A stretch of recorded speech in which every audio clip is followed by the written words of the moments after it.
Hello indeed. And so today's call is mainly focused just on maybe some internal node operating stuff. We're going to spend a fair amount of time talking about the Saturn 1 timeline. There's a couple of votes up, in particular the one about RPIP 72. Folks probably aren't following that, but it'd be good to kind of throw some little bit of discussion on there. There was a real active maybe discussion on the GMC town hall. Was that yesterday? I think it was yesterday that not only talked about that, but rETH liquidity and then just maybe a little bit of opportunity for us to ask some questions of Langer. So I definitely encourage everyone here to chime in. I'll be sure to pause in between each of these things so folks could do it. But let's start with the big one, Langers. Your long-awaited timeline was released. You want to maybe kind of just walk us through that a little bit and share some of your thoughts on it, and maybe allow us all to ask some questions on it. So maybe walk us through the timeline for Saturn 1. Yeah, cool, awesome. So I'll just bring it up so that I've got it in front of me. So all right, cool. So yeah, Saturn 1 is progressing really well. So we've got DevNet 3, which we're hoping to give to the community today. There's just a couple of little things that we're just ironing out on that, so we just have a look at that today. But yeah, DevNet 3 will be ideally complete very soon. That actually, so DevNet 3, we've kind of shuffled some things around from the original scope. So DevNet 3 actually includes pretty much everything. There is a little left to do, but there's not as much. The main so in DevNet 3 is the rest of megapools. So basically staking and unstaking RPL. There's like a dissolve proof as well in there for basically making dissolves more efficient. The prioritizing the rETH withdrawal buffer. So that's the recent one that was put in after the original scope was defined, and that is basically the one that diverts new deposits to the withdrawal buffer first, and then goes to the mini pool queue. So that's done. The node distributor fund unbundling one, which is like a security thing for the distributors. The RPL staking rework, which is that really more affects legacy or mini pools basically than mega pools, but it's essentially a 2-phase withdrawal for mini pool RPL. So you'll be able to withdraw down to 15%, I think, with mini pools. So we'll be changing the minimum withdrawal amount, and then the withdrawal process is a 2-step process where it's exactly the same as with megapools, where you can basically set any amount to be unstaking and then withdraw it after a period of time. The protocol upgrade guardrails. So that's essentially I think there's an element in there that I'm remembering, but basically that is where any upgrade proposed by the ODAL can actually be vetoed by the Security Council, and that's really a security thing. Make sure that the ODAL are playing nicely, and so that's that. That's the security thing for the protocol. And then there's the balance submission guardrail, which is this is at the contract level. We already have this kind of at the smart node level. We have this at the smart node level, but this puts the guardrail at the contract level, and that is making sure that balance updates can't go awry, essentially.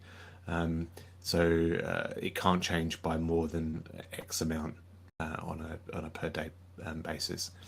So that just makes sure that if we ever have a bug or the ODAL decide to go rogue for some reason, then that stops that as well. So they're the things in that release, and they represent pretty much the majority of Staten One's functionality. The only significant thing that's missing is the reward tree, which implements a lot of the voter share, PDAL share, and that sort of thing. But that is being developed, and we'll kind of roll that into DevNet 4 as soon as we can. So now is a really good time for people to be involved in the DevNet testing, because we've got the majority of the functionality out there now. DevNet 3 is unfortunately a completely fresh testnet, so you will need to re-register if you've participated in DevNet 2. But we couldn't really go. There was too many breaking changes. We had to go to a fresh testnet.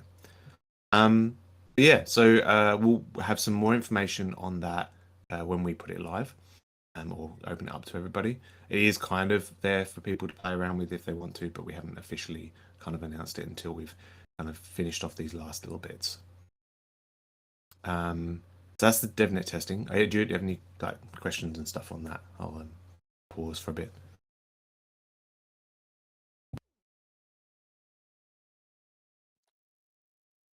Yeah, pausing to see if anybody else has questions. I kind of know the next two topics are going to go on, so I might save my questions till to once you've covered those, but I'll definitely have some questions at some point here. Yeah, sweet. So I have one super quick question. Oh. Sorry, you mentioned the Security Council there several times, and nothing seems to be happening with that. Yeah, so I think there's two things that are happening with that. The first thing, actually, which I'll put an announcement out about today. So yesterday, the team invited themselves to the Security Council, and that was part of the getting rid of the Guardian plan. So the team currently have that Bootstrap Guardian, and we want to disable that because that has too much power, essentially. So we, as part of that plan, and also the Houston release, it was always the intention for the team to be on the Security Council, and it's actually written in one of the RPIPs. So we've just kind of invited ourselves to the Security Council, and now what we can do is figure out we're going to do some testing on the Security Council features on mainnet next week, just to make sure that our Security Council stuff, we've triple checked this before, but we'll do it again on mainnet, just to make sure everything's working. And then what we're going to do is then disable the PDAL Guardian, and then we'll be on the Security Council.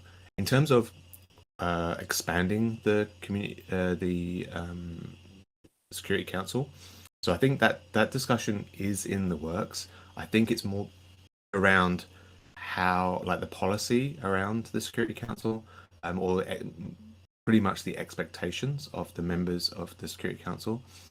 So the community are kind of working on that, but it's kind of probably a bit of a slow process at the moment. I haven't caught up with where it's at the moment, but there did seem to be a little bit more traction on it. A bit of traction over time. I think with the team on the Security Council, that's great. I mean, we would love to have more community members on there, but obviously there's a bit of a process on doing nominations and all of that sort of thing, and making sure people are actually comfortable with the responsibilities of the Security Council, because it's probably not for the faint-hearted, to be honest. I've been working on the protocol for a long time. I've had sleepless nights, so but it is a worthwhile, in the sense that it is something that I do think should be across the community and the team. I don't think it should be just the team. even from a logistics perspective, it would be better if it was more people, because we get more coverage in terms of time zones and that sort of thing. So hopefully the community can kind of like sort that out, and we get some excellent volunteers and stuff like that for that.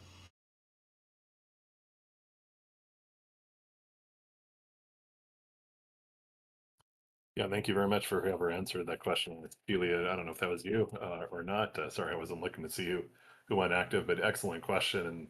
And I guess not only in there, right? I guess parts of the PDAL Guardian Langers, if I remember correctly, it's one of the questions I had on the agenda here. It's it goes away, or has it gone away, and it's replaced by what? Both a little bit of the on-chain voting and the Security Council, or what is the status of the Guardian?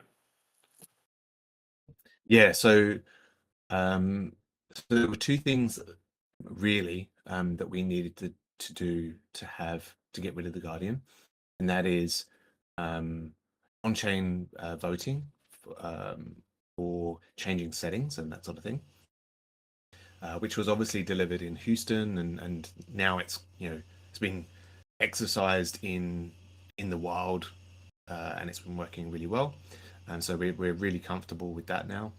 And then the other part is kind of like a functioning Security Council.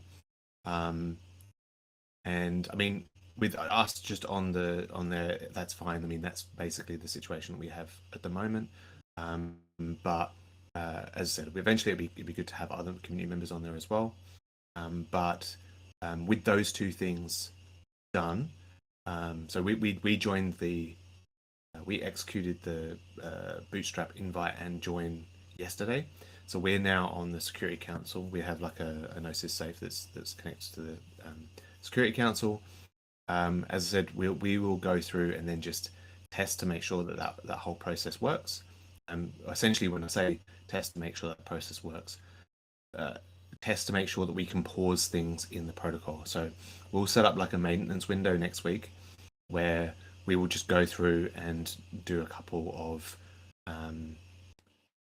exercises where we disable deposits, for example, or disable no deposits and then re-enable them, and just check to make sure that that whole process works, and kind of like timings and that sort of thing for how well we can do it. And then once that's done, there's not much stopping us from, once we've tested that, we'll be in a really good place. I don't think there's much that we need to do beyond that. We can basically disable the PDAL bootstrap. I think with the Guardian, I think there's one thing left on the Guardian, but it's the majority of the Guardian will be gone from that point onwards.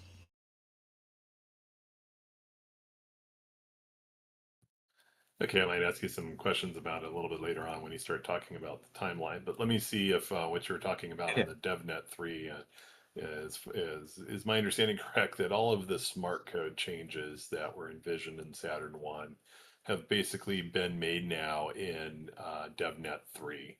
And so you've released DevNet 3, you're doing some testing, you're advocating for community members to download it and try it and provide feedback. But then eventually there's going to be a code lock, right? And, after which you're only doing bugs and you start audits.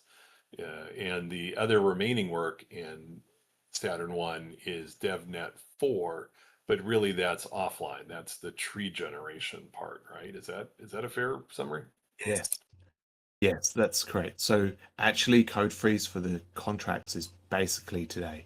I mean, we may well make changes to the contracts, but they won't be major. They'll either be small bug fixes, or it'll be based on the feedback from the auditors.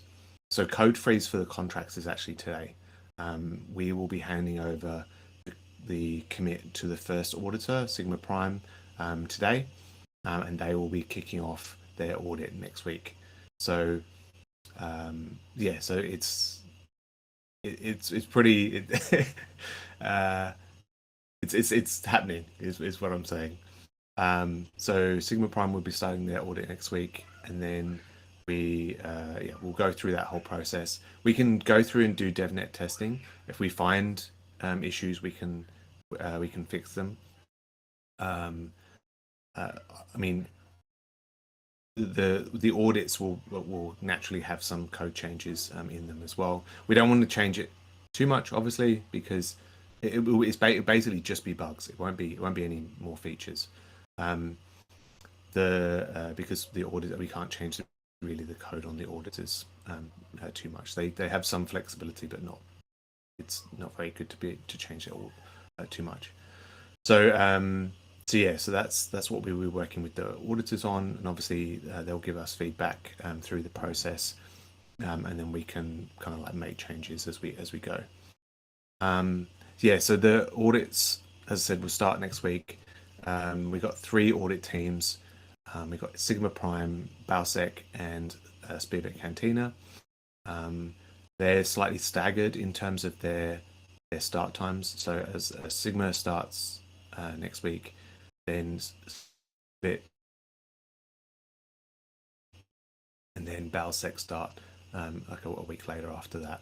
So so that's all kind of like laid out, and we just need to.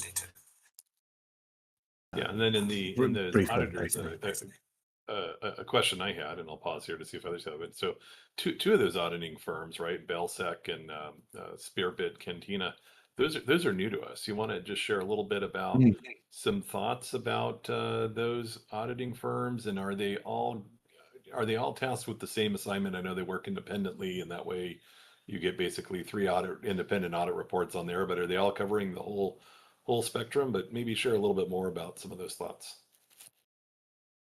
Yeah, so actually I should probably I can't really do it in here because I'll be switching away from chit chat. I think what we're going to get some more information out as we go on socials and that sort of thing. But yeah, no, they're top tier audit teams. I should have had a list of the protocols that each of them have kind of like done. So Bausek, I think are working with like Uniswap, and off the top of my head, Uniswap, Synthetic, and a few other kind of like high profile protocols. Speedbit Cantina have a lot on their list, like people like Eigenlayer. Who else are they been with? Yeah, they all have high profile protocols on their in their portfolio. They are we went through a process of a selection process, and so we kind of rated them basically on their reputation, their who they've worked with before, the references, the clearly price was a factor as well, and like timing and all of that sort of thing. But we interviewed them, we interviewed their researchers, and they're very, very good. So we've actually worked with one of the Bausek before, and as part of like a previous team, and that auditor was very, very impressive. So we were glad to get him back on them auditors before with Bausek. They are very highly regarded generally, and yeah, as I said, they've got a lot of experience within this sphere. So yeah, no, so we're looking forward to getting them on board and getting them through the code and seeing what they come up with.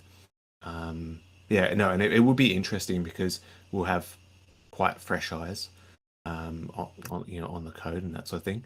In terms of what they're covering, Sigma are covering.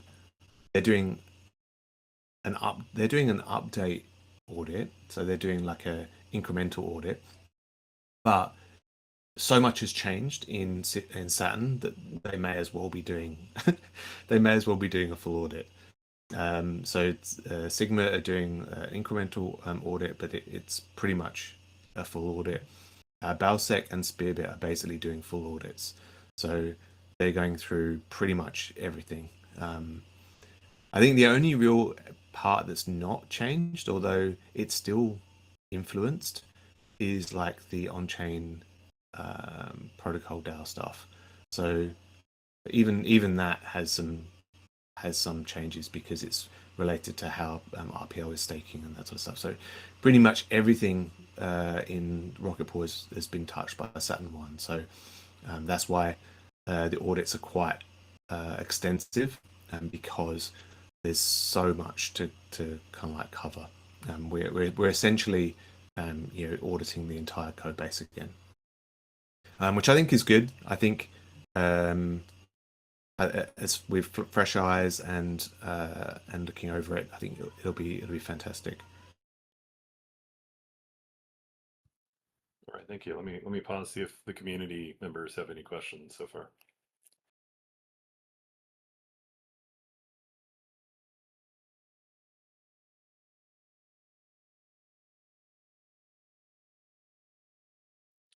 Okay, maybe Lingers, if you want to walk us through the timeline. I know it's a question I've been pinging you for a couple of months now to kind of, sharpen your pencil and do a timeline. Thank you for producing a nice little flow chart and outline. But you want to walk us through it, and then we'll see if we have more questions. But walk us through the timeline. Where are we now?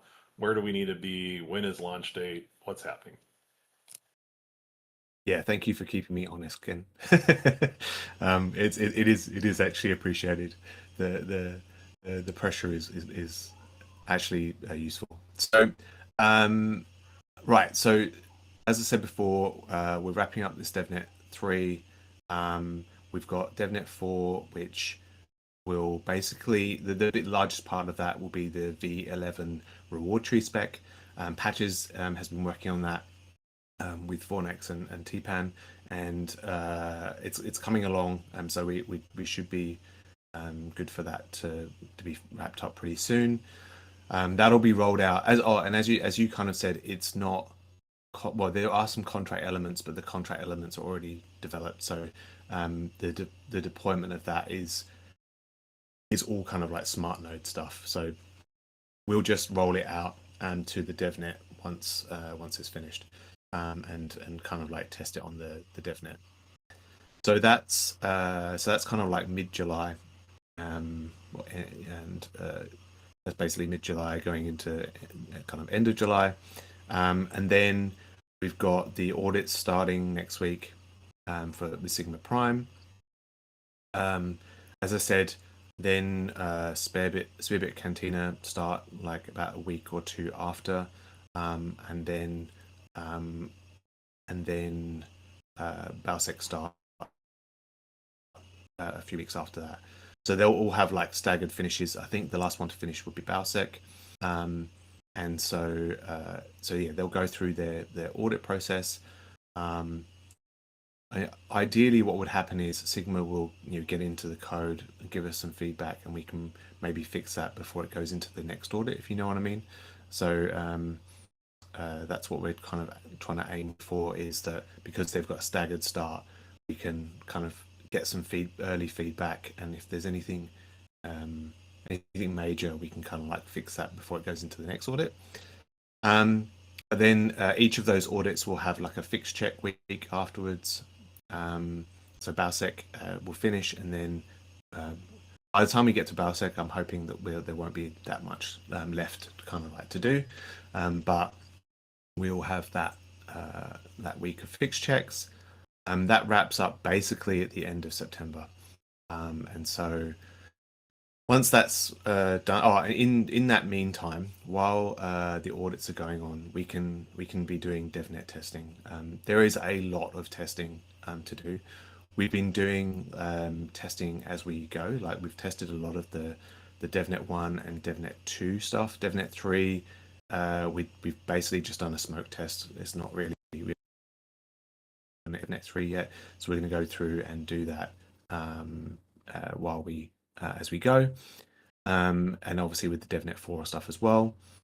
That gives us time to optimize. There's a fair amount of optimization that needs to go into the smart node stuff this round. So things like the proof generation is quite heavyweight. We want to obviously make sure that the V11 reward tree spec is really good.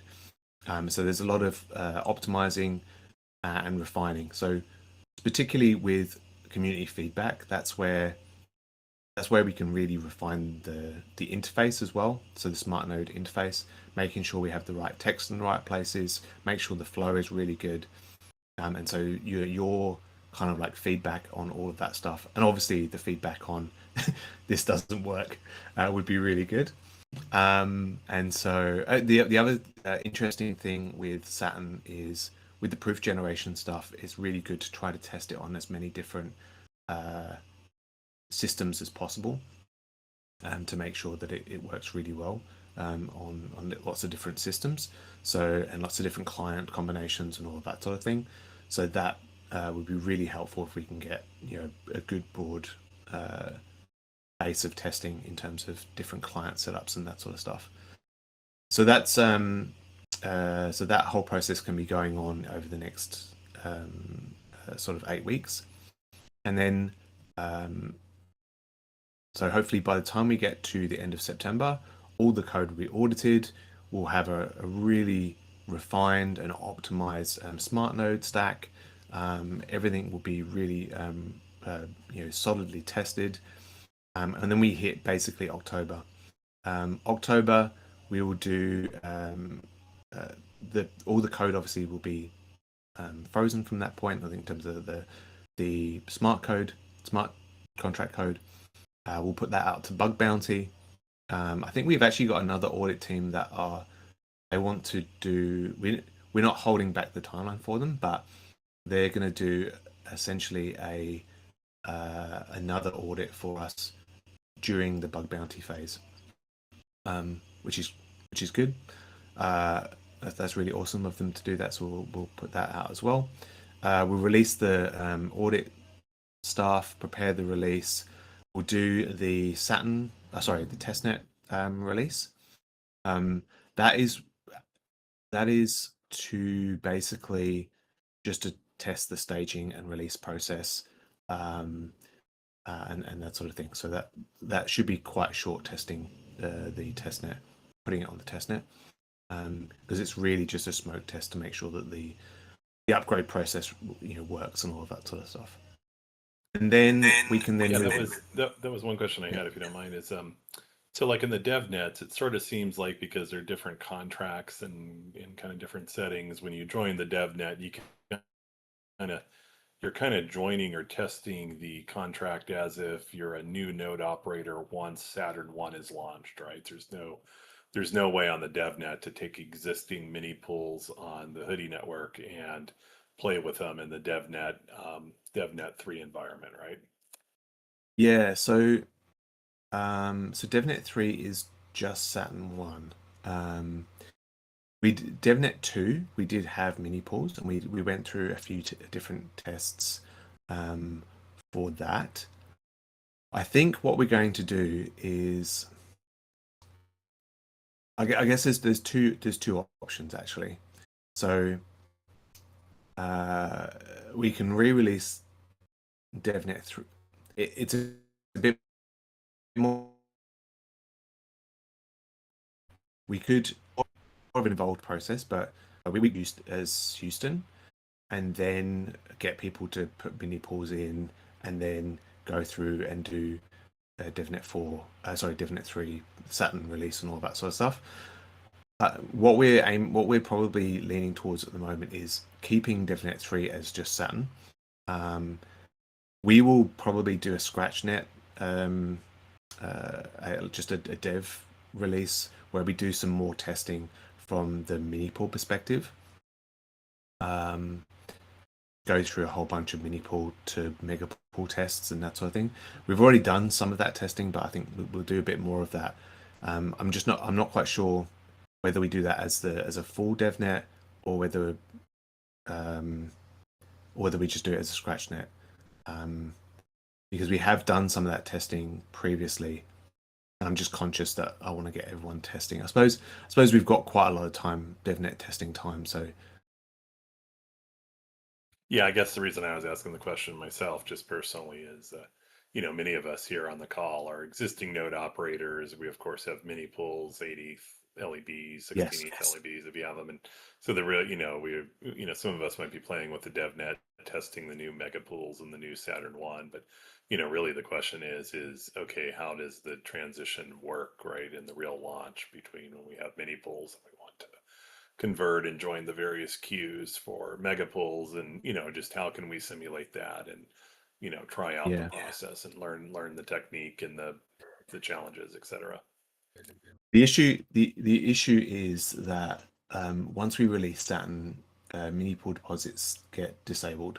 So uh, we could, as I said, we could launch DevNet 3 as Houston and have it open as Houston for a certain amount of time, but it would only allow that number of people, those early people, to spin up mini pools, and then we would release Saturn, and then nobody would be able to release any more mini pools. So it's not like you could test out that whole process. I think that, to be honest, in terms of like node operators testing out the process, oh no, even testnet, we're going to have the same issue, because unless you've got pre-existing mini pools.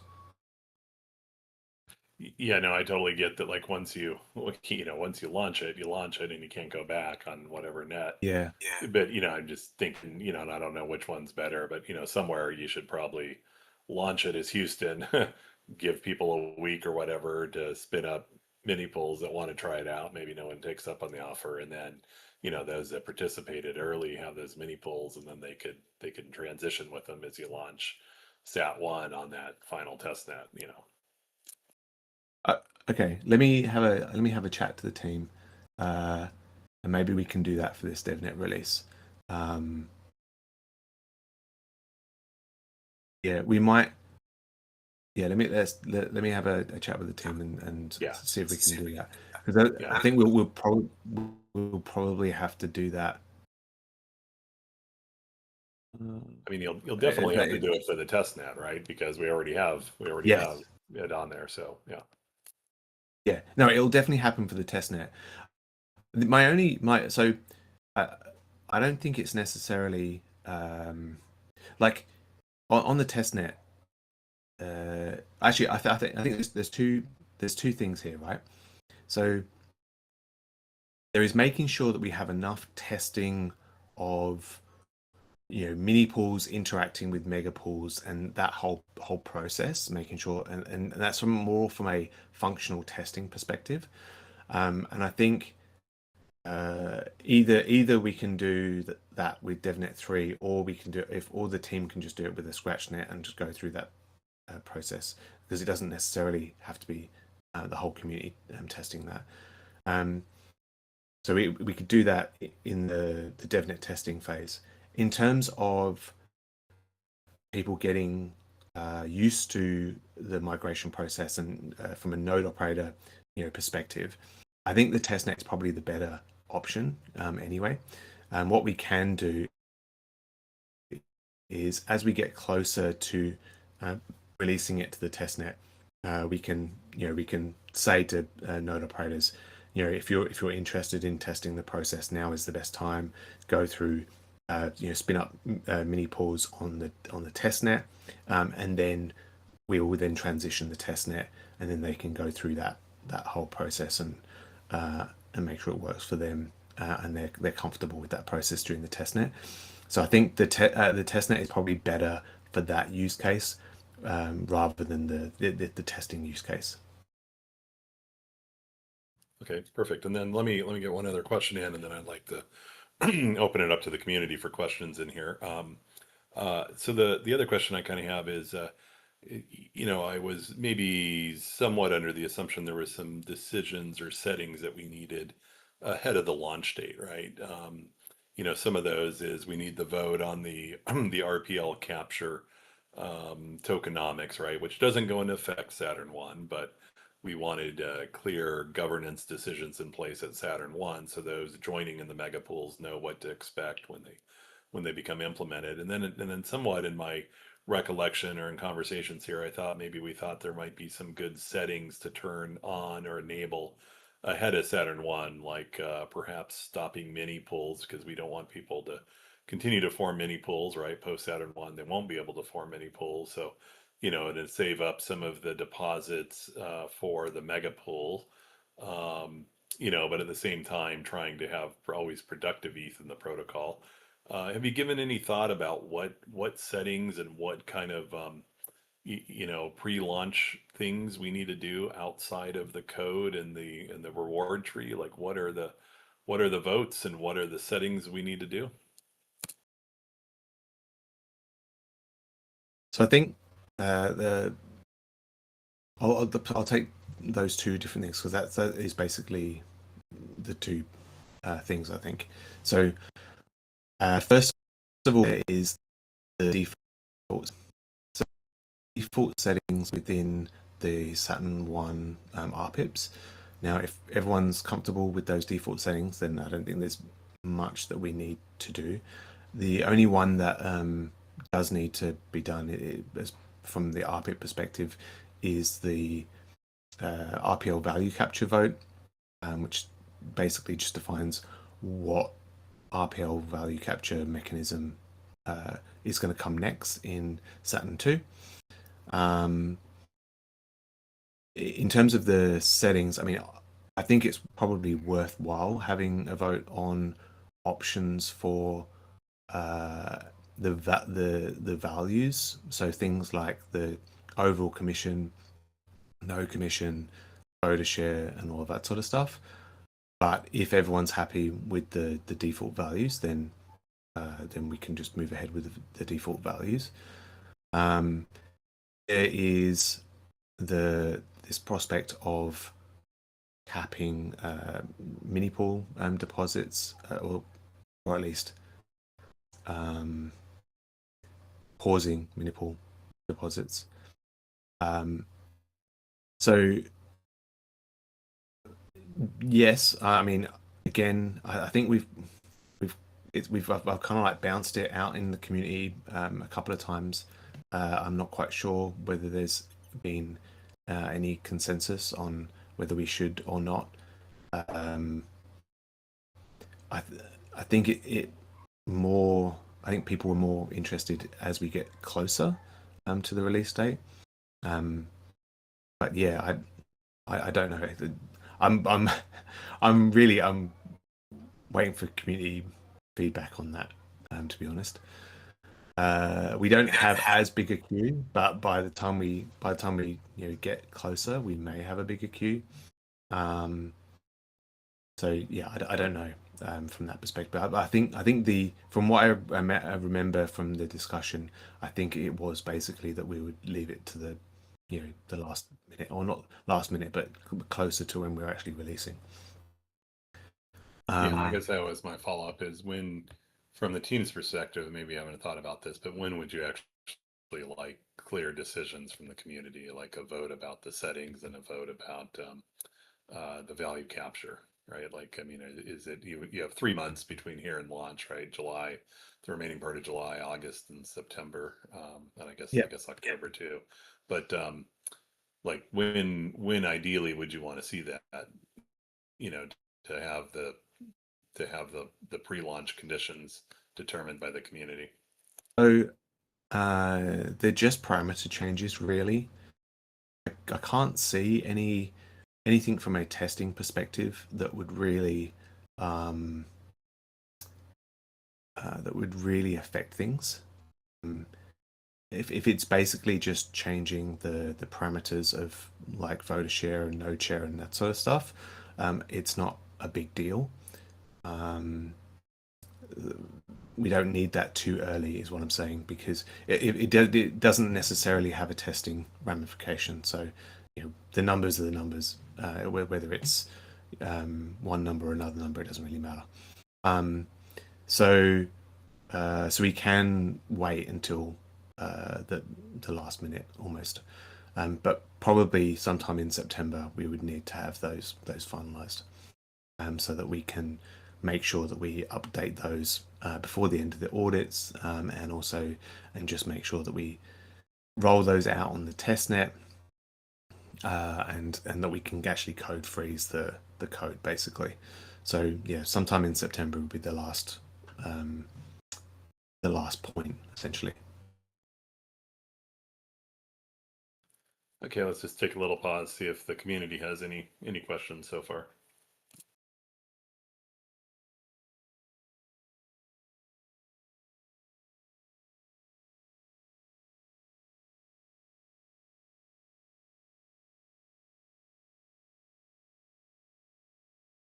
Okay, well, definitely feel free to interrupt or put in the chat here. Let me ask a couple of questions though. I think that probably covers most of Saturn One, but feel free to let me know if there's other parts of Saturn One you want to do. But kind of in this process where you've got to do the DevNet testing, you're going through audits, you're responding to the audit findings, you're preparing the bug bounty, you're preparing for testnet. Do you think the team's going to have any time in that period between here and launch of Saturn One to start working on Saturn Two, or does that work in parallel? Or tell me a little bit about Saturn Two and what the plans for that are. So yes, I think we will have some time during the audits. The audit teams kind of like throw us questions, we go through and answer them. And it's not necessarily a continuous thing.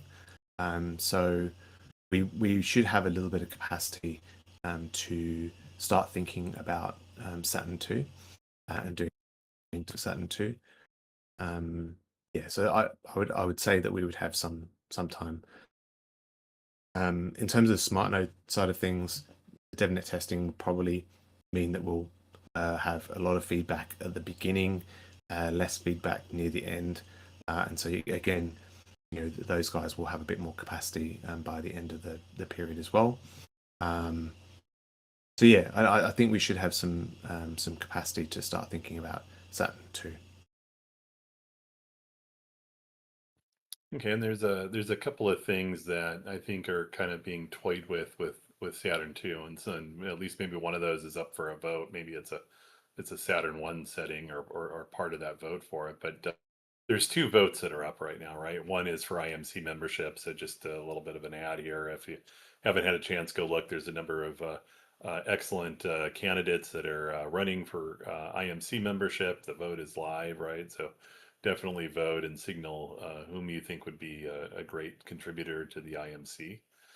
The other vote is for RPIP 72, right? Which I guess cover some stuff relating to maybe the Saturn One implementation, right?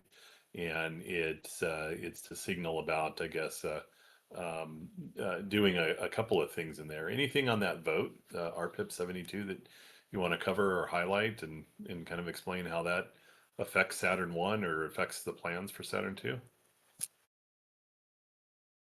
Yeah, sure. So some of it was mainly design decisions that have kind of like come up during the whole process of building out Saturn One. So things like the way that stake and dissolve work now, and the way that capital distributions work. So we've just kind of refined that as we've gone through the implementation.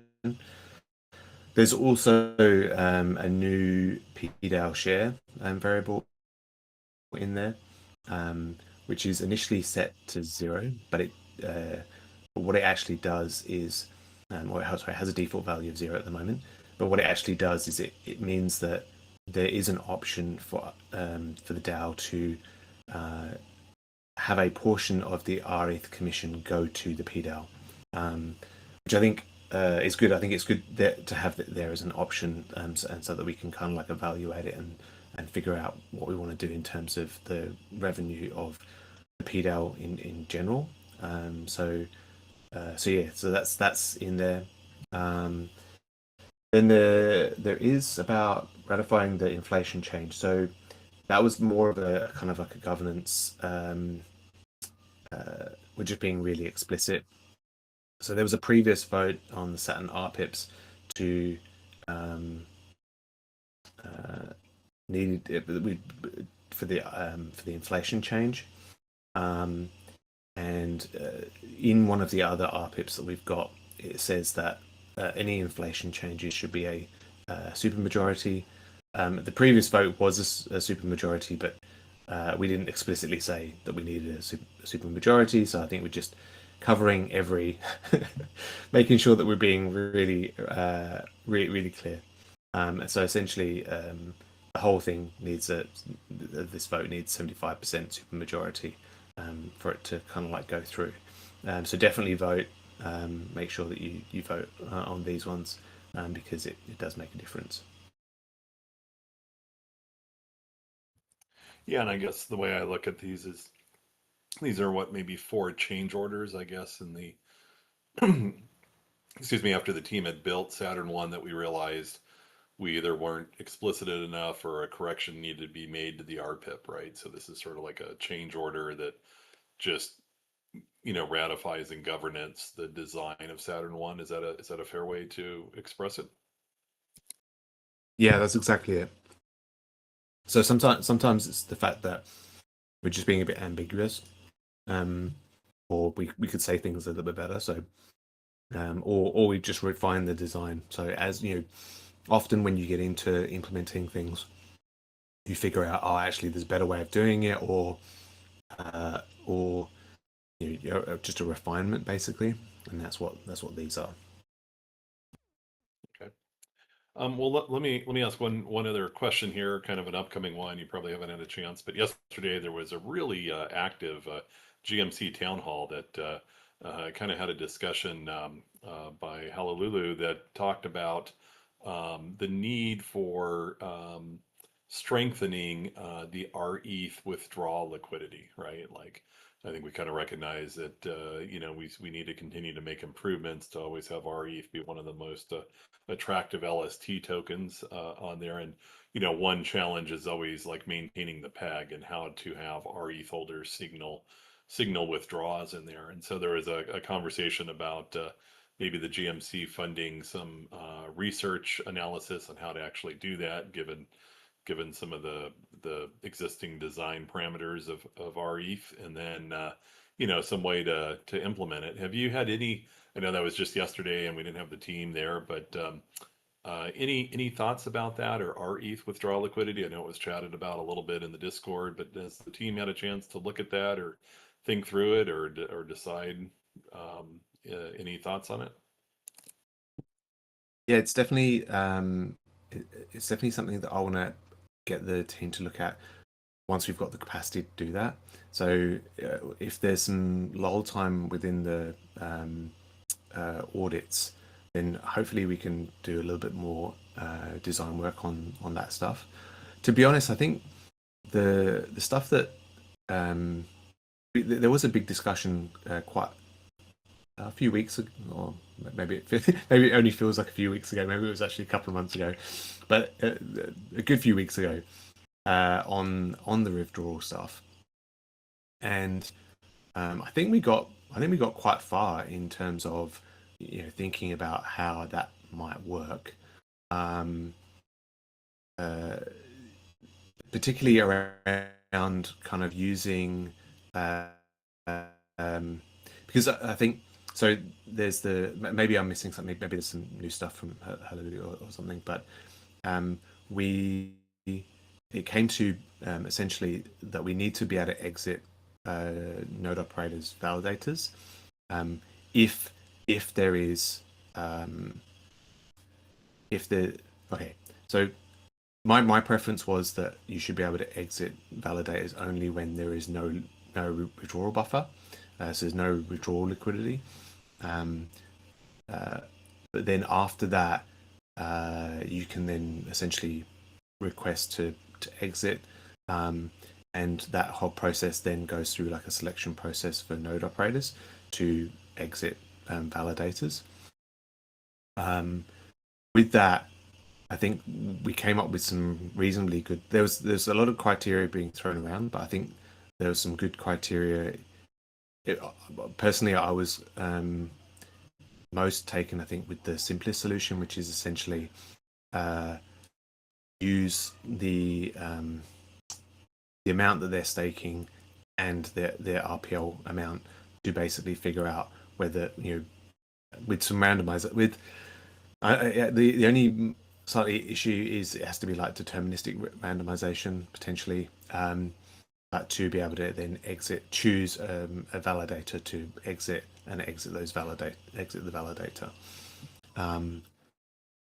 So I think we got quite far in terms of having that selection mechanism or criteria kind of like put together. So I'm assuming there's been more discussion in the GMC town hall as well, but I quite like that design.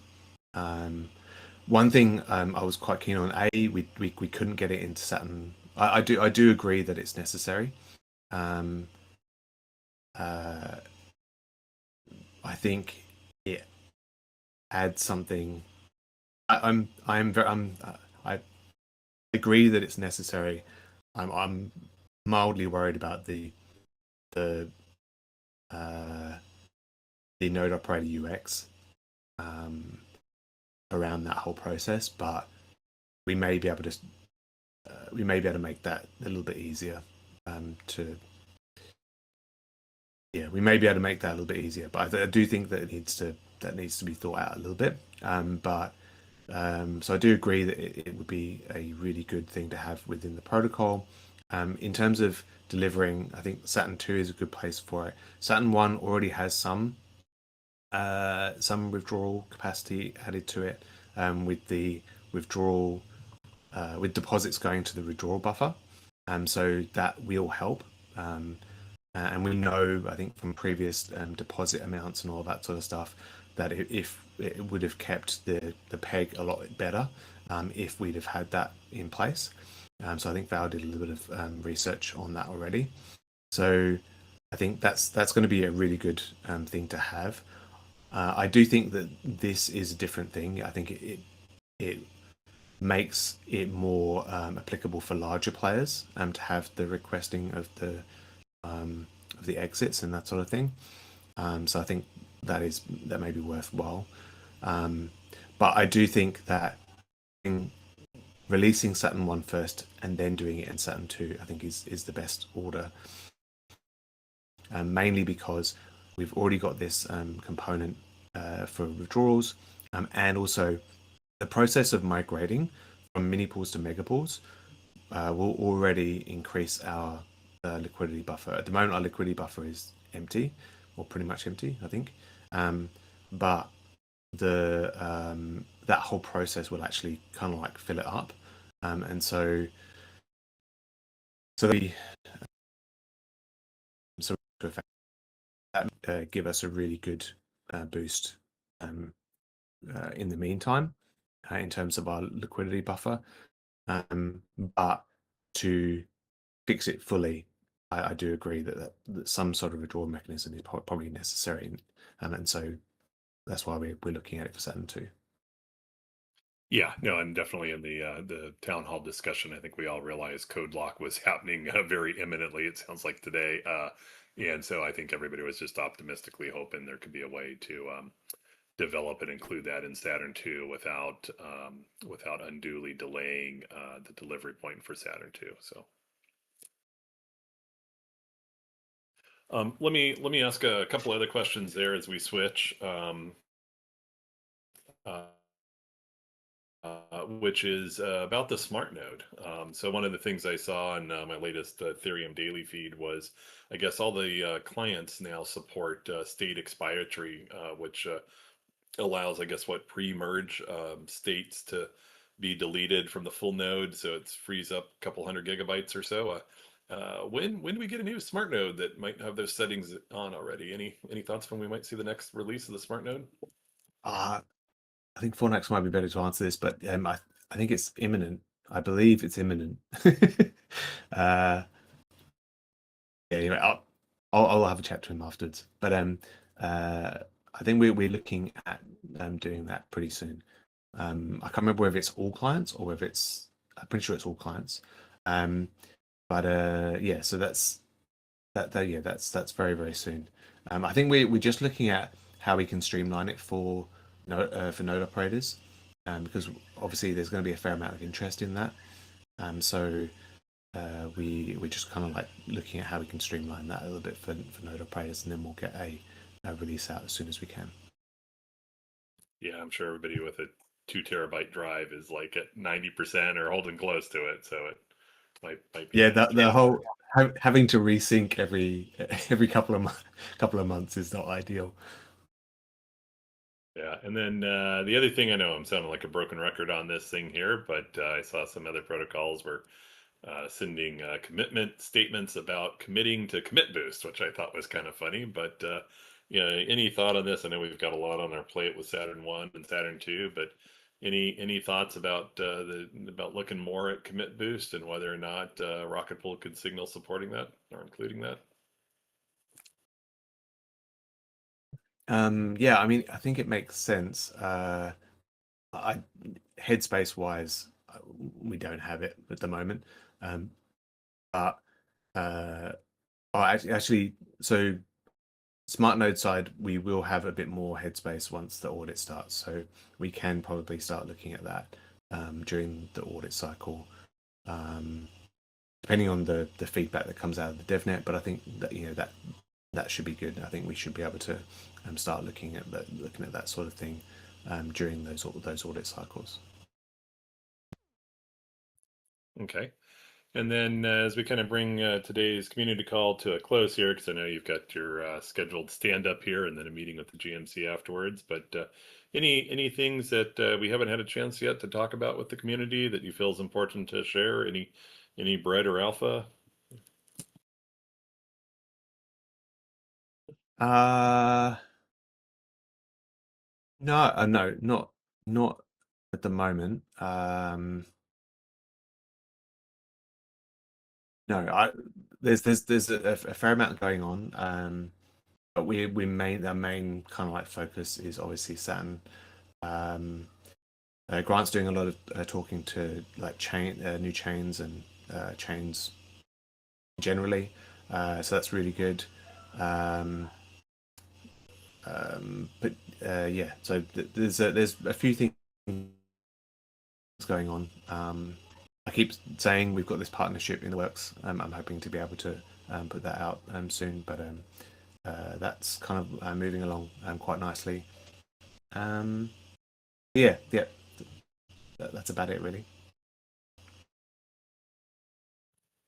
Okay, well, excellent. Well, it's been a pleasure to kind of spend the better part of an hour with you here and do the deep dive on everything. And I think you said it best. It's kind of happening. It seems a little surreal. We're getting into code lock, and I know these audits take time, and 3 months still seems to be a long time. But eventually, we're kind of on a trajectory already for launch here. So kind of exciting. A little bit nervous. Kind of exciting, but seems like fun. Yeah, I'm having fun playing around with the Saturn stuff. So yeah, definitely get on the test net, and well, once we kind of like push it out, and give it a test. It'll be really good to get everyone's feedback, and then yeah, let's run it. Let's get sorted, and then it'll be going live in no time. All right. Well, I know you're late now by a minute for the stand up, so I'll let you go. But I'm happy to stay on the call with everyone else here if folks just want to have a chit chat conversation. But Langers, thank you very much for coming to the community call today. Cheers, Ken. Cheers, everybody.